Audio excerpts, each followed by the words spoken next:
മത്സ്യമാംസാദികൾ തുടങ്ങി സകലതിനും വിപണിയിലൊട്ടാകെ പൊള്ളുന്ന വിലയായിട്ടും സർക്കാരിൻ്റെത് അനങ്ങാപ്പാറ നയമെന്ന ജനം.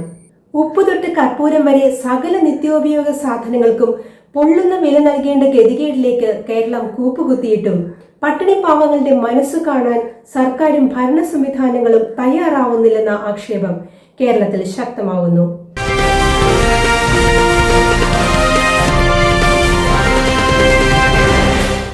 കാലവർഷം കനത്തതോടെ നിത്യവൃത്തിക്കായി 10 പൈസയുടെ വരുമാനമില്ലാതായ 40% പേർ ജീവിതത്തിന്റെ രണ്ടറ്റവും കൂട്ടിമുട്ടിക്കാനാവാതെ നെട്ടോട്ടമോടുകയാണ്.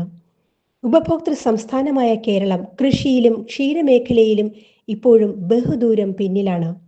അതുകൊണ്ട് തന്നെ പഴങ്ങൾ, വിവിധയിനം പച്ചക്കറികൾ, നാൽക്കാലി മാംസങ്ങൾ, കോഴിയിറച്ചി, പാൽ, മുട്ട, തുണിത്തരങ്ങൾ തുടങ്ങി സകലതും തമിഴ്നാട്, ആന്ധ്ര, കർണാടക, മഹാരാഷ്ട്ര, ഗുജറാത്ത്, തെലങ്കാന എന്നീ സംസ്ഥാനങ്ങളിൽ നിന്നുമാണ് ഇപ്പോഴും വിപണിയിലെത്തുന്നത്. കേരവൃക്ഷങ്ങളുടെ നാടായ നമ്മുടെ കേരളത്തിലേക്ക് നാളികേരവും വെളിച്ചെണ്ണയും വരെ എത്തണമെങ്കിൽ തമിഴ്നാട്, കർണാടക സംസ്ഥാനങ്ങൾ ഇവയെല്ലാം ഉൽപ്പാദിപ്പിക്കണം. അരിയും ഗോതമ്പും പഞ്ചാബ്, ആന്ധ്ര, ഉത്തർപ്രദേശ്, അസം, ബീഹാർ എന്നിവിടങ്ങളിൽ നിന്നും വരണം. കാലവർഷക്കെടുതിയുടെ ദുരിതക്കയത്തിൽ അകപ്പെട്ടതോടെ പല കുടുംബങ്ങളും അരപ്പട്ടിണിയിലും മുഴുപ്പട്ടിണിയിലും ജീവിതം തള്ളി നീക്കുകയാണ്. തുടർഭരണം നിലനിർത്താനും ഭരണം തിരിച്ചുപിടിക്കാനും ഭരണ പ്രതിപക്ഷ പാർട്ടികൾ നിലമ്പൂരിലെ ഉപതെരഞ്ഞെടുപ്പ് ഗോതകളിൽ പരസ്പരം ഏറ്റുമുട്ടുമ്പോൾ കട്ടിലിനൊപ്പം വെള്ളം കയറിയ കിടപ്പുമുറിയിൽ രോഗികളായ മാതാപിതാക്കളെയും കുഞ്ഞുങ്ങളെയും ചേർത്ത് പിടിച്ച് കാലവർഷക്കെടുതിയുടെ പേബാധ പേറുകയാണ് കേരളത്തിലെ പല നിർധന കുടുംബങ്ങളും. എങ്ങനെ ഞങ്ങൾ ജീവിക്കുമെന്ന ചോദ്യം ബധിരകർണങ്ങളിൽ തട്ടിച്ചിതറുകയല്ലാതെ നിങ്ങൾക്കൊപ്പം ഞങ്ങളുണ്ട് എന്ന് പറയാൻ ഒരു രാഷ്ട്രീയ പാർട്ടികളും രംഗത്ത് വരുന്നതേയില്ല. ട്രോളിംഗ് നിരോധനം ഏർപ്പെടുത്തിയതോടെ തീരമേഖലകൾ പട്ടിണിയിലാണ്. അയൽ സംസ്ഥാനങ്ങളിൽ നിന്നെത്തിക്കുന്ന പഴകിയ മത്സ്യങ്ങളാണ് മത്സ്യക്കമ്പോളങ്ങളിൽ ഏറെയും. ചാളയ്ക്ക് 350 രൂപയും നെയ്മീനിന് 1000 വീതം കിലോഗ്രാമിന് നൽകണം. കോഴിയിറച്ചി 170, പോത്തിറച്ചി 450, ആട്ടിറച്ചി 950 എന്നിങ്ങനെയാണ് മാർക്കറ്റ് വില. പച്ചത്തേങ്ങ കിലോഗ്രാമിന് 90 രൂപയും വെളിച്ചെണ്ണയ്ക്ക് 430 രൂപയും നൽകണം. സംസ്ഥാനത്തെ പൊതുവിതരണ സംവിധാനവും കുത്തഴിഞ്ഞ നിലയിലാണ്. എല്ലാ മാസവും 15-നുള്ളിൽ റേഷൻ സാധനങ്ങൾ കടകളിൽ എത്തിക്കണമെന്ന ആവശ്യമാണ് സംസ്ഥാനത്തെ റേഷൻ കട ഉടമകൾ മുന്നോട്ട് വയ്ക്കുന്നത്.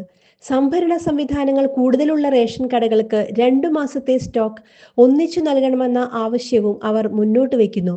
റേഷൻ വിതരണത്തിനായി വാഹന കരാർ എടുത്തിട്ടുള്ളവർ സമയബന്ധിതമായി വിതരണം പൂർത്തീകരിക്കാനും സംവിധാനം ഒരുക്കേണ്ടതുണ്ട്. കേരളത്തിന്റെ പൊതുവിപണിയിൽ ഒരിടത്തും വേണ്ടത്ര സർക്കാർ ഇടപെടലുകൾ നടക്കുന്നില്ല. ജില്ലകൾ തോറും ലീഗൽ മെട്രോളജി വിഭാഗത്തിന് വേണ്ടത്ര വാഹനങ്ങൾ നൽകാത്തതും അളവ് തൂക്കങ്ങളിലെ കൃത്യത പരിശോധിക്കാൻ തടസ്സമാവുന്നുണ്ട്. ഒരേ സാധനത്തിന് ഒരു സ്ഥലത്ത് തന്നെയുള്ള വിവിധ കച്ചവട സ്ഥാപനങ്ങൾ തോന്നുംപടി വില ഈടാക്കുന്നത് തടയേണ്ടതുണ്ട്. വില വിവര പട്ടികകൾ പ്രദർശിപ്പിക്കാത്തവർക്കെതിരെ നടപടി സ്വീകരിക്കാത്തതും തോന്നുംപടി വില ഈടാക്കാൻ വ്യാപാരികൾക്ക് പ്രേരണയാവുന്നുണ്ട്. ഇതൊക്കെ ആരോട് പറയാൻ, ആര് കേൾക്കാൻ?